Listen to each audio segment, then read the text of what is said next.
नमस्कार, आप देख रहे हैं कमोडिटी कॉल में हूं मनीषा गुप्ता। बात करेंगे कच्चे तेल की, जहां पर कल देर रात 3% की गिरावट के साथ अब हम 90 के काफी नीचे कारोबार कर रहे हैं। 87 की तरफ मुड़ता हुआ अब यहां पर कच्चा तेल।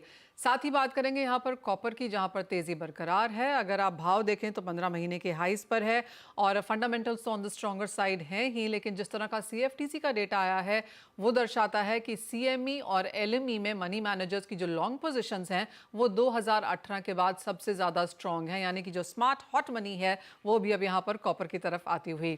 साथ ही बात करेंगे यहाँ पर ऑयल मिल्स की, जहाँ पर अब रिकॉर्ड एक्सपोर्ट्स के नंबर्स देखने को मिले हैं। क्या हैं इसके रीजंस और क्या इंपैक्ट्स रह सकते हैं, उस पर भी करेंगे चर्चा। लेकिन शुरुआत यहाँ पर कच्चे तेल से कर लेते हैं, क्योंकि काफ़ी कुछ यहाँ पर बनता हुआ नजर आ रहा है। हमारे साथ एनर्जी एक्सपर्ट नरेंद्र तनेजा हैं, केडिया कमोडिटीज़ के अजय केडिया, और ब्रेक के बाद होंगे solvent extractor association of India के ED डॉक्टर BV मेहता। लेकिन हम आपको पहले सुनाते हैं कि हमसे एक्सक्लूसिव बातचीत में एनर्जी एस्पेक्ट्स की founder and director of research Amrita Sen ने कच्चे तेल के प्राइसेस और डिमांड के बारे में क्या कहा।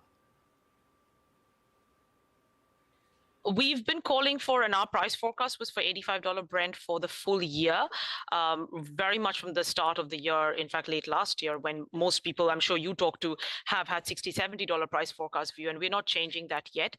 We've been calling for a $90, $95 Brent in Q3 in the summer. It's come a little bit earlier.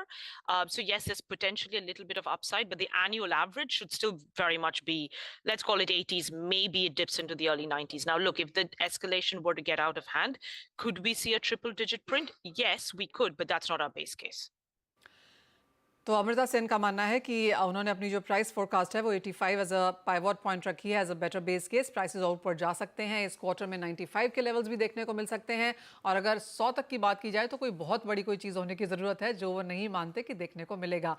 हमारे साथ एनर्जी एक्सपर्ट नरेंद्र तनेजा जी हैं। नरेंद्र जी नमस्कार। और काफ़ी हद तक आपकी भी वही रेंज रही है 70 to 80। ऑफकोर्स प्राइसेस में एक रनअप ज़रूर देखने को मिला है, बाजार एक डेफिसिट के साथ काम कर रहा है, जियोपॉलिटिक्स अभी भी यहाँ पर है, रेड सी की चिंताएं भी बनी हुई हैं, लेकिन उसके बावजूद भी कोई बहुत ज़्यादा बड़ी तेज़ी कच्चे तेल में देखने को नहीं मिली है। अब जिस तरह की बड़ी मुनाफा वसूली 3% की गिरावट हमने कल बनते हुए देखी है, वॉल्टिलिटी के हिसाब से आप उसे कैसे देखेंगे? नहीं, देखिए, हम अगर डिमांड एंड सप्लाई के हिसाब से चलते हैं तो कोई वजह नहीं समझ में आती कि $80 से ज्यादा तेल की कीमत हो। ब्रेंट जो है 80 के ऊपर हो, उसकी कोई वजह नहीं है। आईईए ने, जिसने अभी 5 दिन पहले ये कहा कि भाई किसी तरह की जो डिमांड है वो बढ़ जाएगी, उसको उनको वैसा नजर नहीं आता। इसी आईईए ने 2 महीने पहले कुछ और बात कही थी कि शायद डिमांड बढ़ेगी। तो आपको ऑयल के अंदर कोई बहुत लंबा प्रोजेक्शंस करना या प्रेडिक्शन करना कोई बहुत समझदारी नहीं होती है। लेकिन आज की जो हालात है, जिस हिसाब से हम देख रहे हैं, चीन का डेटा कुछ पॉजिटिव है, लेकिन उसके बावजूद अगर पूरे पृथ्वी पे आप देखते हैं तो $80 से ऊपर तेल होने की कोई वजह नहीं, क्योंकि कहीं से डिमांड बढ़ जाएगी ऐसा नजर नहीं आता। सप्लाई साइड में बातें हुई हैं, चिंताएं हुई हैं, एंग्जाइटीज हुई हैं, लेकिन डिसरप्शन नहीं है। कहीं भी तेल का डिसरप्शन नहीं है। जो ग्लोबल सप्लाई सिस्टम है, एक आध इधर टैंकर रुक गया, वो रुक गया हुआ है, लेकिन कोई मेजर कोई सप्लाई डिसरप्शन किसी तरह का नहीं है। डिमांड बढ़ नहीं रही। आईईए भी कह रहा है, ओपेक भी अंदर प्राइवेट में यही बात कह रहा है। और दूसरी तरफ जो सप्लाई डिसरप्शन नहीं है तो कीमत किस वजह से ऊपर जाएगी। इसलिए जो अभी हमने देखा, जब 90 और 80, 88 वगैरह की जो बात हो रही थी या पहुंच रहा था, वो एक मार्केट का रिएक्शन था। लेकिन अब मार्केट को ये समझ में आता है कि इजराइल और ईरान के बीच में तनाव जरूर है, लेकिन इन दोनों देशों के पीछे जो ताकतें हैं, इजराइल के पीछे अमेरिका है, यूरोपियन यूनियन है, ये नहीं चाहते कि वहां पे ये युद्ध एस्केलेट हो। ईरान के पीछे की जो ताकतें हैं, ईरान और रशिया, सॉरी चाइना और रशिया, ये दोनों नहीं चाहते, समझा रहे हैं ईरान को युद्ध को मत बढ़ाओ। हाँ, इतना जरूर है कि इजराइल जो है वो बदला लेगा, हमला करेगा ईरान के ऊपर, ये तो पक्का है। लेकिन क्या वो सीमित होगा, बहुत कैलकुलेटेड होगा, इस तरीके का होगा जहां वो अपना डोमेस्टिक ऑडियंस, अपनी पब्लिक को इजराइल समझा दे, देखो हमने बदला ले लिया, लेकिन कोई एस्केलेशन बड़ा वो नहीं होगा। मुझे ऐसा लगता है बदला जरूर लेगा, थोड़ा बहुत उससे मार्केट में हरकत भी आएगी, थोड़े समय के लिए तेल एक बार फिर ऊपर की तरफ जाएगा, लेकिन वो कोई सस्टेनेबल या स्थायी होने वाला नहीं है। क्योंकि अमेरिका ने स्पष्ट कर दिया है कि अगर वो ऐसा काम करते हैं जिससे युद्ध एस्केलेट होता है तो हम तुम्हारा साथ नहीं देंगे, उसने इजराइल को बोल दिया है। ब्रिटेन के प्रधान विदेश मंत्री अभी इजराइल, उन्होंने भी बोला है। तो इसलिए मुझे ऐसा लगता है कि डिमांड बढ़ नहीं रही, सप्लाई डिसरप्शन है नहीं, मेजर एस्केलेशन होगा ऐसा नजर नहीं आता। तो इसलिए कीमत जो है वापस $80 की तरफ जाएगी कि जो $80 पर बैरल है उसमें ओपेक भी खुश है, नॉन ओपेक प्रोड्यूसर भी खुश है और जो बड़े आयातक भारत जैसे देश हैं उनको भी कोई बहुत बड़ी शिकायत नहीं है। तो एक ऐसा स्पॉट है, कुछ लोग उसको स्वीट स्पॉट बोलते हैं, वगैरह वगैरह नाम से बुलाते हैं। लेकिन मेरा मानना है कि अगर आप कोई मेजर जियोपॉलिटिकल ट्रिगर को हटा दें, इजराइल कोई ऐसा काम कर दे जो उम्मीद नहीं है, जो तो बात अलग है, वरना जो है कीमत जो है वो $80 की दिशा में वापस जानी चाहिए। नरेंद्र जी, तो एक हाई केस सिनारियो आप कैसे देखते हैं? क्योंकि 95 97 काफ़ी लोगों को लगता है, काफ़ी बैंक्स ब्रोकरेजेस को लगता है कि हम इस क्वार्टर या अगले क्वार्टर देख पाएंगे। समर ड्राइविंग डिमांड भी अब यहाँ पर आती हुई नजर आएगी। ऑफ कोर्स एक जैसे आपने कहा कि इन्वेंट्रीज काफ़ी ज़्यादा हैं और ऐसी कोई बहुत बड़ी चिंता की एक्सपेक्टेशन नहीं है। तो एक बेस्ट केस सिनारियो ऊपर में और एक बेस्ट केस सिनारियो नीचे की तरफ अब क्या बनता हुआ नजर आएगा? देखिए, हमको मनीषा ये समझना होगा, तमाम जो संगठन होते हैं जिसमें हेज फंड्स हैं, बैंक्स हैं या कंसल्टेंसीज हैं या एनर्जी एस्पेक्ट जैसे अमृता वगैरह की जो कंपनियां हैं, सभी लोग मित्र हैं। लेकिन ये है कि इन लोगों, ये सब कमर्शियल ऑर्गेनाइजेशंस हैं, ये एक इनका नजरिया अलग होता है, इसमें अपनी बॉटम लाइन ये देख रहे होते हैं। मेरे जैसे लोग की कोई कमर्शियल ऑब्जेक्टिव नहीं है, ना कोई बॉटम लाइन देखते हैं। जो जो इंडिपेंडेंट एनालिस्ट हैं, जिनका कोई वेस्टेड इंटरेस्ट नहीं होता, उनमें से ज्यादातर लोगों का मानना है कि लंबा प्रोजेक्शन करना मुश्किल है और ऐसा कोई वजह समझ में नहीं आ रही है कि कीमत $100 पे पहुंच जाए या 95 पे पहुंच जाए। एकाएक डिमांड कहां से बढ़ जाएगी? सप्लाई साइड आप देखिए, कोई ऐसी दिक्कत नजर नहीं आती है। गोयाना एक बहुत बड़ा जो है तेल का प्रोड्यूसर के रूप में उभर रहा है। अंकुश लगाने की बात थी, वो अंकुश जो है वैसा कोई सक्सेसफुल हो नहीं पा रहा है। रिन्यूएबल एनर्जी की बड़ी बात हो रही थी, रिन्यूएबल एनर्जी, लेकिन ठीक है वहां तरक्की हो रही है, लेकिन ऐसा नहीं है कि वहां चुनौतियां नहीं है, तमाम कंपनियों को घाटे हो रहे हैं। ऐसे हालात के अंदर तो मुझे लगता है कि जो कीमतें कोई ऐसी जगह पहुंच जाएंगी जो भारतीय जैसी अर्थव्यवस्था को परेशान करेंगी या विचलित होना चाहिए, तो वो अभी मुझे डिमांड सप्लाई के सब मार्केट के हिसाब से तो नजर नहीं आता। जियोपॉलिटिकल ट्रिगर कि यूक्रेन युद्ध जो है वो बेकाबू हो जाए या हमास का जो वो बेकाबू हो जाए या इजराइल वो बेकाबू, ऐसा नजर नहीं आता। उसका मुख्य कारण यह है कि आज भी सब के बावजूद अमेरिका की बहुत चलती है तेल की दुनिया में। दुनिया भर का सारा ट्रेड अभी भी अमेरिकी करेंसी डॉलर में होता है। अमेरिका में राष्ट्रपति पद के चुनाव है। अमेरिका ईरान को तो नहीं रोक सकता, चीन को तो नहीं रोक सकता, लेकिन इजराइल पर दबदबा रखता है, सऊदी अरब जैसे देशों में दबदबा रखता है।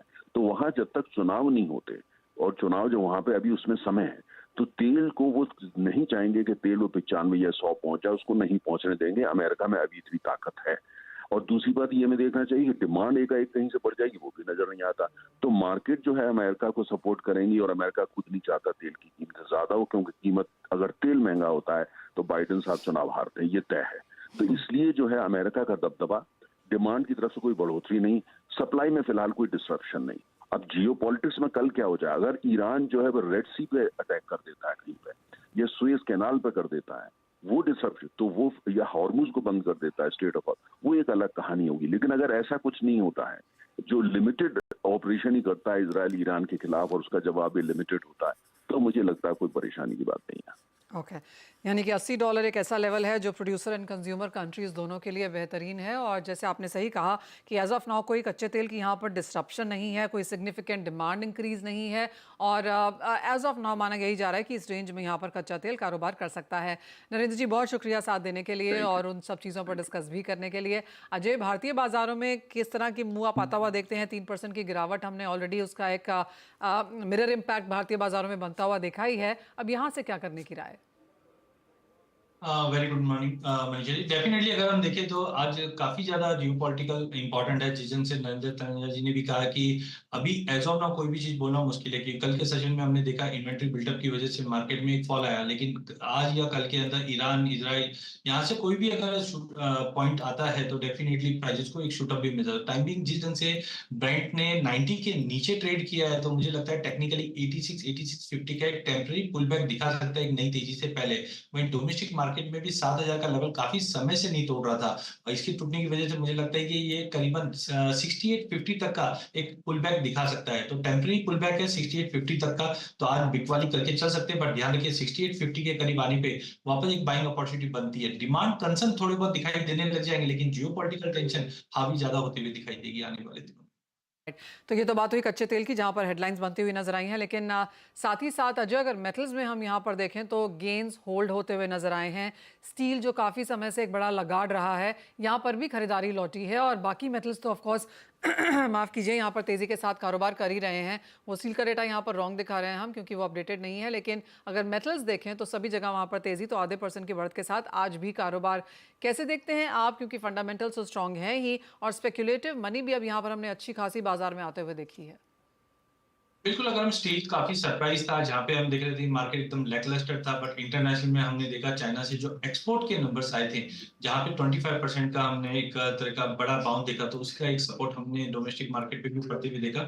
वहीं जो रैली हम चाहे कॉपर, जिंक, निकल, लेड सभी में देख रहे हैं, वो कंटिन्यू बनी। मुझे लगता है कि रैली और कंटिन्यू रहेगी, जहाँ पे कॉपर, जिंक और एल्यूमिनियम, ये 3 कमोडिटी मुझे लगता है कि अगले 2-3 सेशन में और करीबन 3 से 4% की तेजी दिखा सकता है। जहाँ पे copper 832 is good to buy, 826 का स्टॉप लॉस, 840 का इमीडिएट टारगेट हम कॉपर में लेके चल सकते हैं। वहीं जिंक में ने भी एक अच्छी खासी रैली के बाद एक कंसोलिडेशन करता हुआ दिखाई दिया था।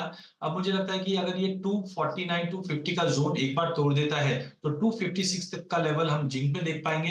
एंड लास्ट अगर एल्यूमिनियम की बात करें, तो अभी भी कंसर्न है एलएमई की ओर से कि रशियन मेटल के ऊपर जो एक्शंस लिया जा रहा है, उसी का सारा असर हमने एल्यूमिनियम पे भी पड़ते हुए देखा है। तो मुझे लगता है एल्यूमिनियम अब तक इतना बड़ा रैली अप नहीं कर पाया है जितना हमने कॉपर और जिंक में देखा है। तो यहाँ पे 235 इज गुड टू बाय, 230 का स्टॉप लॉस। लेकिन ध्यान रखिए, अगर 240 के ऊपर अगर एल्यूमिनियम थोड़ा भी होल्ड कर जाता है, तो टेक्निकली लग रहा है कि 250 प्लस के लेवल हम एल्यूमिनियम में भी देख पाएंगे। तो एक तरफ चाइना से जो नंबर पास्ट मंथ में आए थे, वो एक सपोर्टिव और साथ में सप्लाई कंसर्न्स है, ये कहीं ना कहीं कॉपर, एल्यूमिनियम और जिंक को सपोर्ट करे। खाली कंसर्न है वो है डॉलर इंडेक्स को लेकर या यूएस की पॉलिसी को लेकर, क्योंकि ट्रेड वॉर को लेकर भी कुछ अपडेट यूएस की ओर से आना चालू हो चुके हैं। हाँ, 22 महीने के हाइस पर एलएमई एल्यूमिनियम पे कारोबार है फिलहाल, और जैसे आप देख सकते हैं एक महीने में करीबन 15% का यहाँ पर इजाफा है। एक्चुअली पिछले 4 हफ्ते अगर आप देखें, हर मेटल के चार्ट्स में यहाँ पर एक तेज़ी बनती हुई नजर आई है। फिर चाहे वो एल्यूमिनियम है, कॉपर है, जिंक है, हमने डबल डिजिट % ग्रोथ यहाँ पर इन तीनों मेटल्स में बनते हुए देखी है, और बाइंग रिकमेंडेशंस यहाँ से भी फिलहाल अजय कह रहे हैं कि एक पॉसिबिलिटी है। अजय, आप एक क्विक वर्ड यहाँ पर चांदी पे, जहाँ पर एक्सपेक्टेशन है कि डिमांड आगे बढ़ती हुई नजर आएगी। चांदी एक्चुअली बेटर होल्ड भी कर रही है 28 के ऊपर, यहाँ से अब क्या करने की राय है?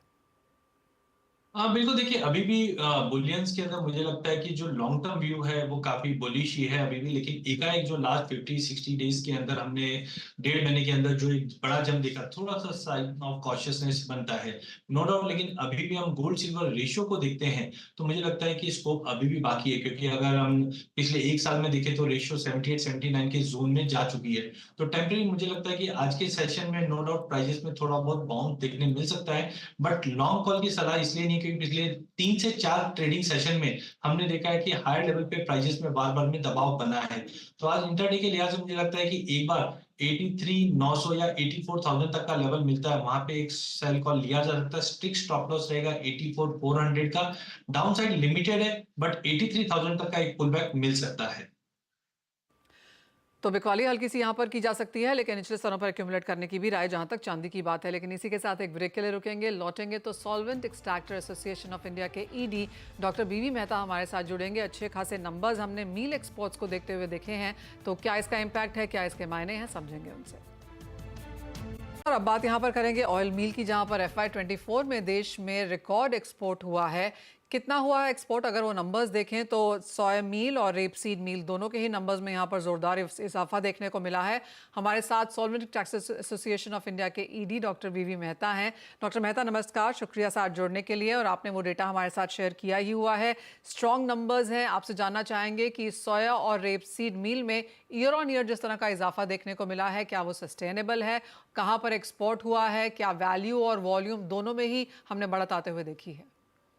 पहले तो जहां सोयाबीन की बात करें कि लास्ट 3 साल के पहले जो बॉटम पे था, लास्ट ईयर कोई 10 लाख तक गया था और ये साल 22 लाख करीब पहुंचा है, मगर ये हाईएस्ट नहीं है।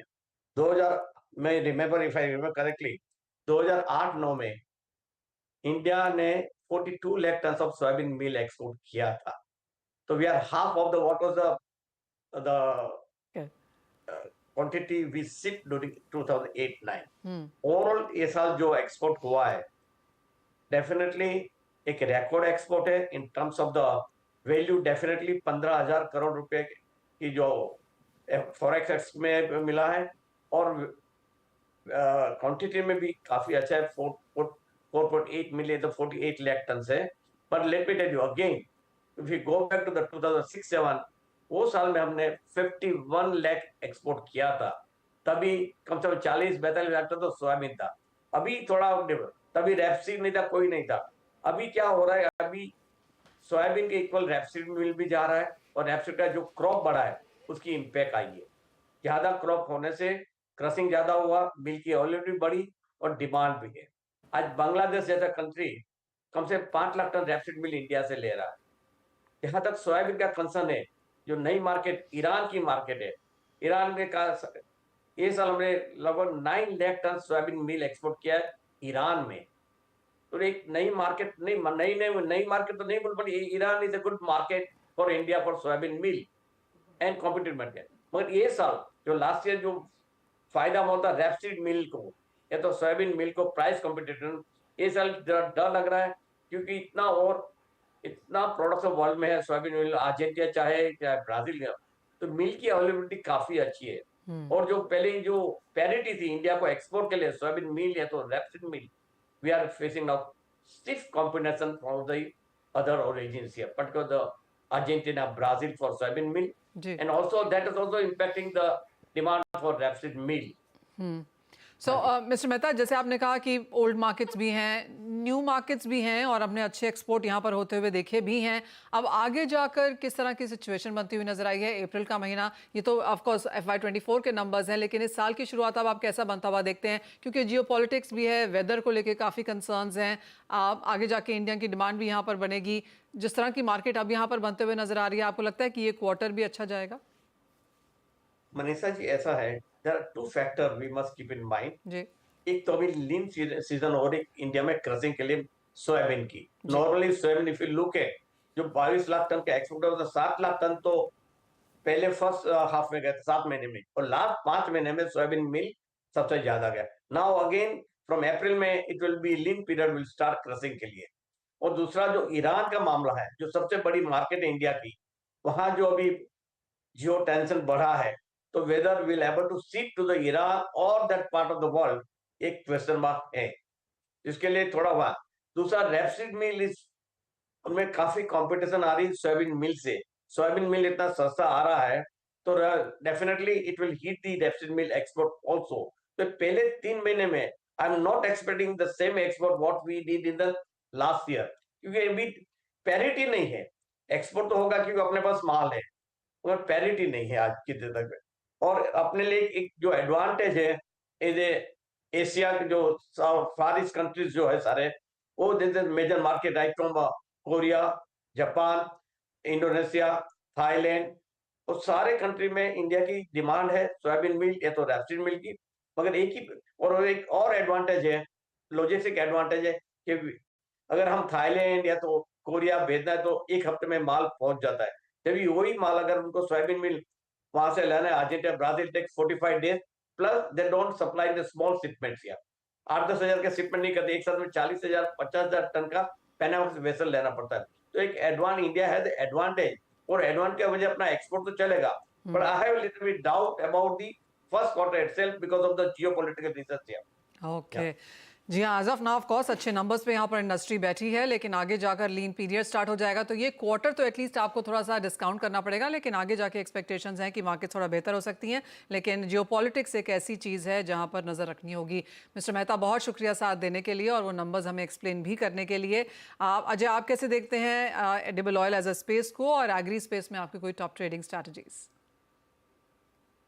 बिल्कुल, पूरे एडिबल ऑयल पैक के अंदर हमने रिसेंटली एक अच्छा खासा चेंजेस देखा, खास करके पाम में मुझे लगता है कि अभी भी एक स्टेबिलिटी बनी हुई है, बट आई थिंक 4,100 से 4,500 का जो जोन है उसी में रहेगा। डोमेस्टिक मार्केट में जैसे सर ने भी कहा था कि सप्लाई काफी अच्छी है, जिसकी वजह से मुझे लगता है कोई मेजर चेंजेस रहेगा तो टाइमिंग थोड़ा स्टे अवे रहूंगा।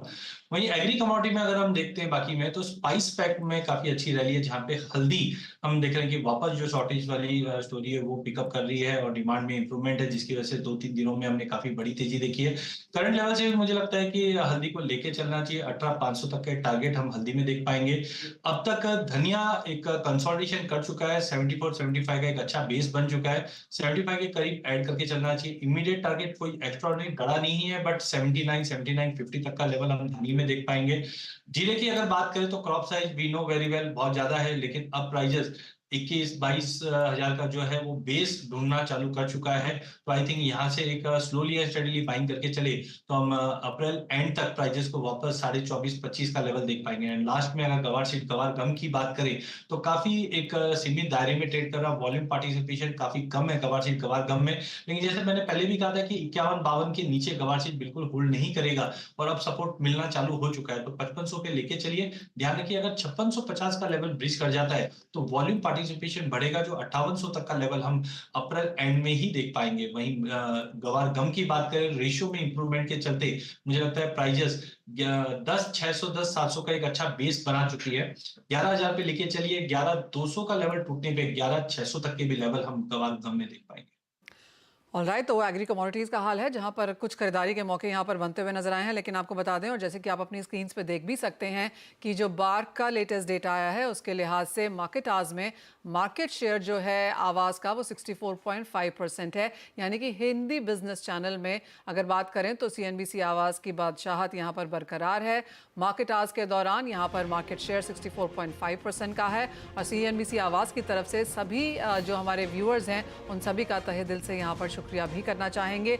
बाजार की बात हो तो लोग CNBC आवाज़ देखना पसंद करते हैं और ये हफ्ता दर हफ्ता, महीना दर महीना हमने प्रूव होता हुआ देखा भी है नंबर्स के लिहाज से। तो बहुत बहुत शुक्रिया हमारे सभी व्यूअर्स का, हमारे दर्शकों का बहुत बड़ा आभार।